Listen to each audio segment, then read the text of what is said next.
आज या विराट अशा माणुसकीचं दर्शन घडवणाऱ्या मोर्चाच्या मध्ये उपस्थित असलेल्या महाराष्ट्राच्या मातीवर आणि माणुसकीवर प्रेम करणाऱ्या सर्व माझ्या बंधू भगिनींना माझा मानाचा मुजरा. आल्यापासून ऐकतोय प्रत्येकाच्या भाषणात कुठेतरी जातीचा स्पर्श होतो.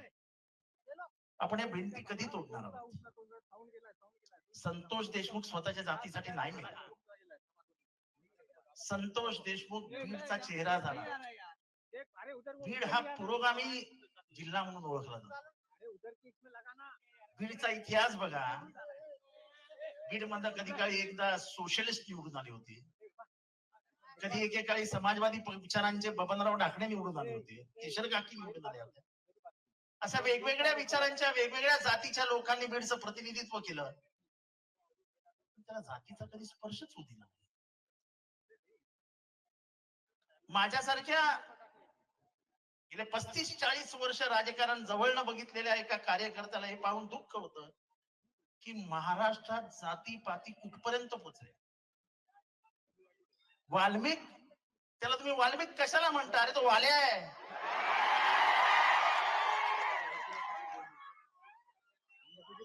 त्रेतायुगामध्ये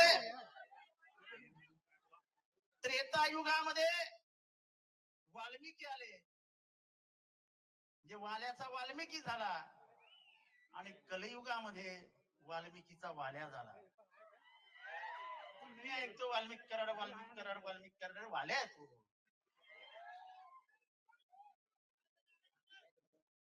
तर लोक मला इथं फोन करतात, हो साहेब तुम्ही वंजाऱ्या विरुद्ध बोलताय, माणुसकी जिवंत आहे की नाही महाराष्ट्रात? हॅलो, मी एका माणसासाठी लढतोय, जो माणूस बीडचा खरा चेहरा दिसतोय त्याच्यात. तो स्वतःच्या जातीसाठी गेला नव्हता. त्या गेट वरती एका दलित वॉचमनला मारहाण झाली आणि त्या दलिताने हाक कोणाला दिली? संतोषला. आणि म्हणून संतोष हा बीडचा चेहरा आहे. तुम्हाला बघायचंय ना जातीचं? कुठे गेला संतोष? इथे हा संतोष बांगर. बीड मधले किती जण याला ओळखतात? शिवराज बांगर किती जण ओळखतात? त्याच्यावर किती केसेस टाकल्या वाल्मिकने, वाल्याने? ह्याच्या खानदानाला हायकोर्टाशिवाय घरच नाही दुसरं. हा बीड मध्ये कमी असतो आणि हायकोर्टात जास्त असतो. आता धस साहेबांनी जी नावं घेतली ते मर्डर झालेले, काय नाव होती व सगळ्यांची? आंधळे, राख, फड, कोण आहेत ते? सगळे वंजारी आहेत ना. मारणारे पण वंजारी आणि मेलेले पण वंजारी. बापू आंधळेच्या मर्डर केस मध्ये बबन गीतेचा काय संबंध होता? असं आहे की या बीड जिल्ह्याचा सत्यानाश कोणी केला असेल तर इथल्या पोलीस प्रशासनाने आणि इथल्या पालकमंत्री. आता तुमचा एसपी त्या बांगरला बोलवतो आणि सांगतो तुम्ही एक काम करो जरा हमारे पास एक तक्रार दाखल. त्याचा मला फोन आला, म्हटलं अरे बेटा की काय तुझ्याकडनं आज तक्रार घेतली, उद्या पलटी मारते. जेव्हा यांची जबाबदारी आहे कारवाई करायची तेव्हा ते काहीच करत नाही. जर अशोक सोनवणेची अॅट्रॉसिटी केस त्याच दिवशी दाखल झाली असती, त्याच दिवशी त्यांना अटक झाली असती तर संतोष मेलाच नसता. म्हणजे पोलिसांनी काहीच करायचं नाही. असं आहे की बबन गीते आणि तो आंधळ्याची मर्डर केस आहे, त्या आंधळ्याच्या आणि बबन गीतेच्या मर्डर केस मध्ये पीआय कोण आहे? पीआय कोण आहे? महाजन. आणि केस मध्ये पीआय कोण आहे?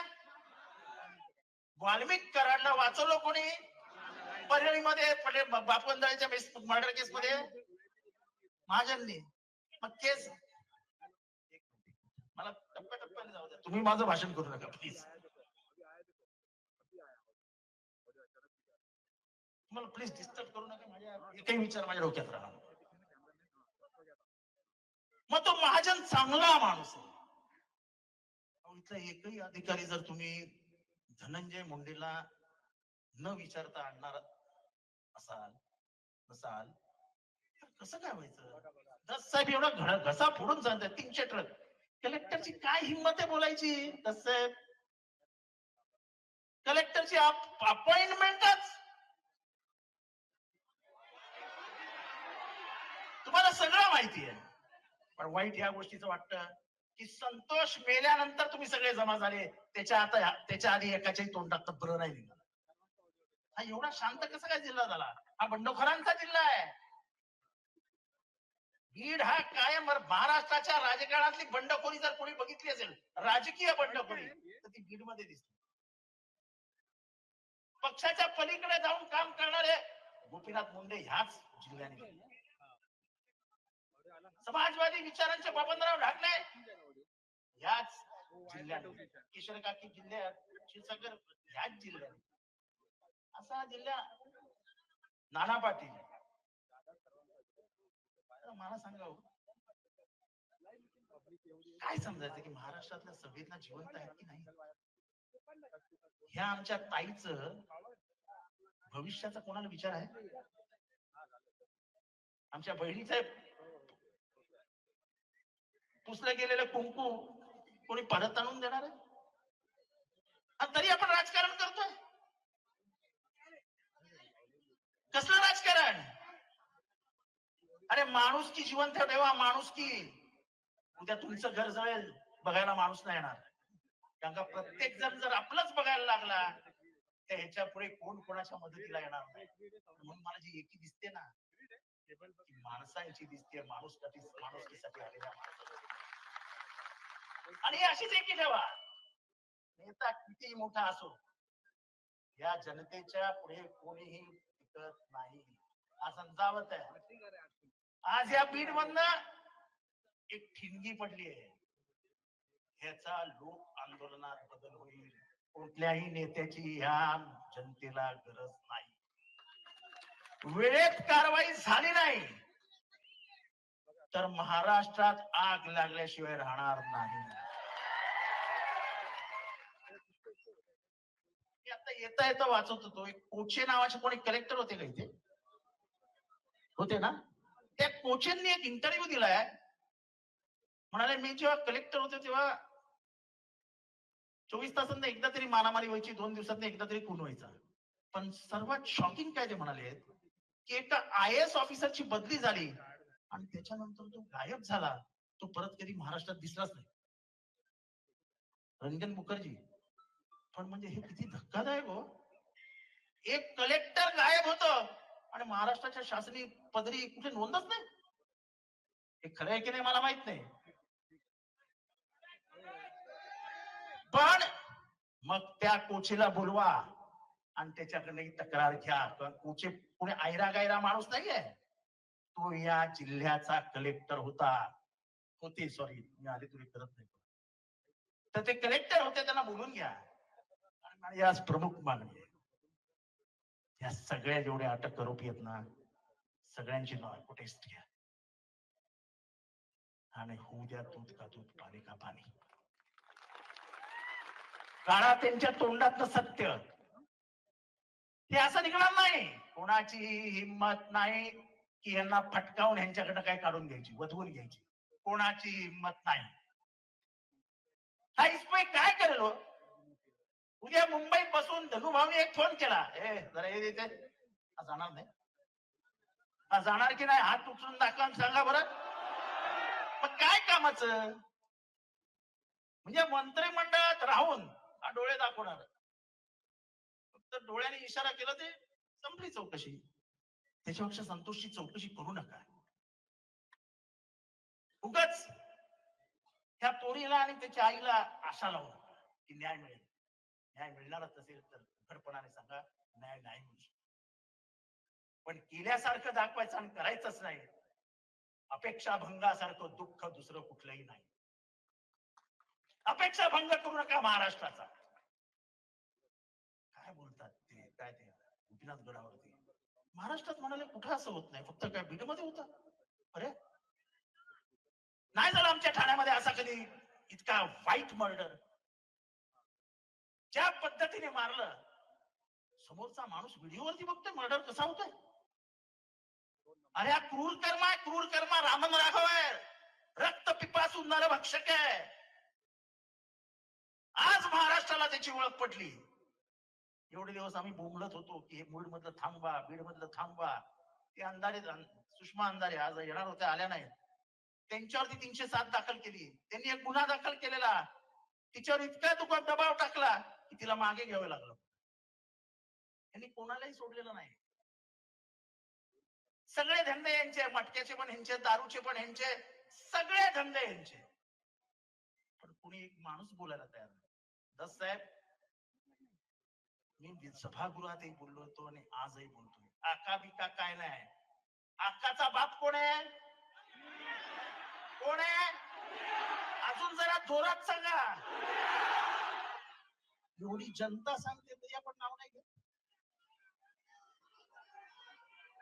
अहो, एवढ्या जनतेला माहिती आहे आकाचा बाप कोण आहे, तर त्याला मंत्रिमंडळात ठेवलंय कशाला? तेव्हा मंत्रिमंडळाचा पहिला आखला. शिव्या घालणारे फोन येतात मला. मला आज सगळ्यांना एक सांगायचंय, हे थांबा रे, मला एक सगळ्यांना सांगायचंय की जाती वंजारी उभा आहे,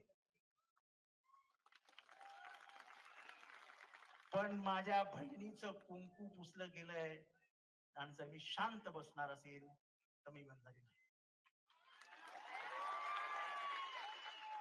अन्याय सहन करणारा हा कष्टकरी वंजारी समाज नाही. माझा बाप 22 वर्ष रेल्वे स्टेशनवर झोपलाय, त्यामुळे गरिबी, ऊसतोड वगैरे आम्हाला समजायला जाऊ नका.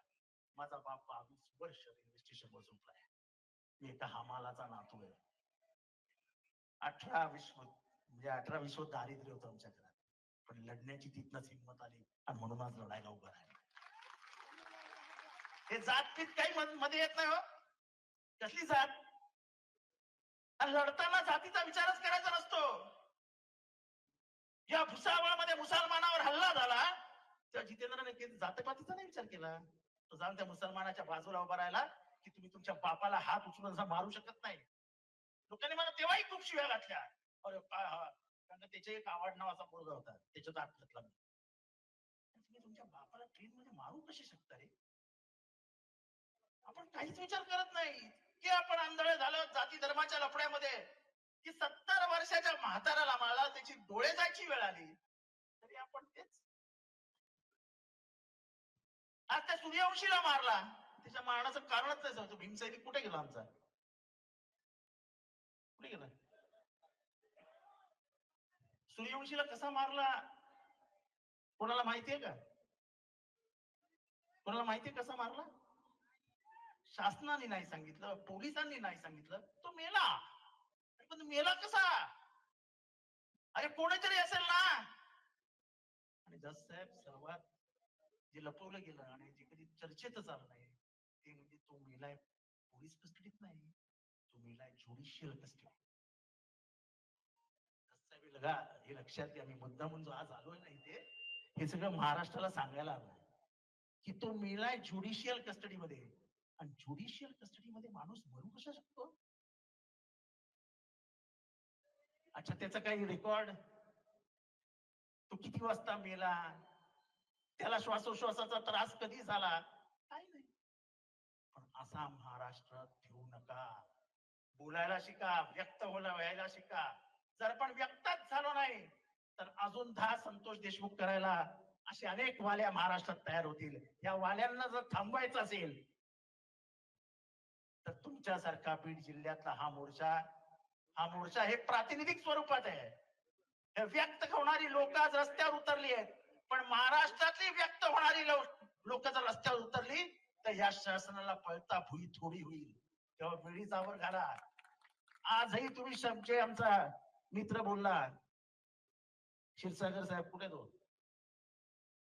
302 अजून दाखल का नाही झाले? 302 मध्ये आरोपी का नाही आलेत? सगळं सारखं आहे ना. ही जी खंडणी मागितली गेली ती त्याच दिवशी मागितली का? ही खंडणी 2 महिने अगोदर मागितली होती. खंडणी सत्यनारायणाच्या पूजेसाठी मागितली नव्हती. ती खंडणी इलेक्शन फंड साठी मागितली गेली होती. का सत्य बोलायचं नाही? 2 महिने अगोदर मग कशाला पैसे मागायला गेले होते? इलेक्शन फंड होता, दिला नाही, मग ढगात पाठवतो सांगितलं. त्या अधिकाऱ्याला बोलून दमदाटी केली, हे कारवाई नाही. ज्या पद्धतीने इथलं पोलीस प्रशासन वागलंय, जसं दस साहेबांनी सांगितलं, आयले इतके 12, 14, 15, 16 वर्षाची पोरं रिव्हॉल्वर लटकूनच फिरतायत. म्हणजे जे फायरिंग केलंय under the arms act illegal आहे, ते तुम्हाला करता येत नाही. कोण कोणाच्या बापाला घाबरताय? बिनधास्त त्याच्यातनं रील्स निघतायत. आणि सर्वात मी भाषणामध्ये म्हटलं, जहा वाल्या खडा वो सरकार से बडा, तर त्याच्यावर रील्स तयार करतात. बाप तो बाप रहेगा, हा तुमचा बाप. या बापाला पुरल्याशिवाय आता शांत बसू नका. म्हणा मुलगा असाच निघणार आहे. जेव्हा बाप वाले असेल तर मला मुलगा म्हणून ते काम करावं लागेल. आणि तुम्हाला सगळ्यांना शपथ या मुलाची, मुलीची आणि त्या माऊलीची, त्या बहिणीला नाही मिळाल्याशिवाय शांत बसू नका. जर तुम्हाला संतोषला न्याय द्यायचा असेल, जर गेल्या 10 वर्षात ज्यांचे खून पडले पण ज्यांचे आई वडील बोलूच शकले नाही, भाऊ बोलूच शकले नाहीत, अशा सगळ्यांना न्याय द्यायचा असेल तर ह्या बहिणीला डोळ्यासमोर ठेवा, न्यायाच्या बाजूने लढा. बाबासाहेबांचा फोटो दिसतोय इथनं, तुम्हाला बाबासाहेब मागे उभे राहतील, त्यांचं संविधान मागे उभे राहील. आपण संतोषच्या माध्यमातून त्याचं शहीद, त्याचं बलिदान झालेलं आहे असं समजूया आणि उद्या बीड जिल्ह्याला न्याय मिळवून देऊया. या क्रूर कर्म राक्षसांना, या नरभक्षक रामन राघवाला पुरल्याशिवाय आता बीड जिल्हा आणि महाराष्ट्र शांत बसणार नाही, अशी शपथ घेऊन इथनं निघा. हा वैचारिक लढा आहे, कुठेही हिंसा होता कामा नाही. विचारांनी लढूया आणि विचार ठेचूया. ते विचार ठेचण्यासाठी आपण सगळे 18 पगड जाती एकत्र आलो आहोत. शिवशिले फाऊ आंबेडकर एकत्र आलो आहोत. ही शपथ घ्या आणि इथनं रवाना व्हा, एवढीच तुमच्याकडे अपेक्षा व्यक्त करतो. संतोषच्या आत्म्याला चिरशांती लाभो आणि माझ्या या बहिणीला आयुष्यभर तिचा स्वस्तच राहील.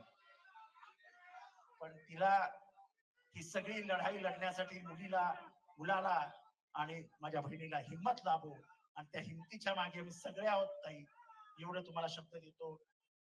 आम्ही तुमच्या बरोबर आहोत. जय हिंद, जय महाराष्ट्र, जय भीम.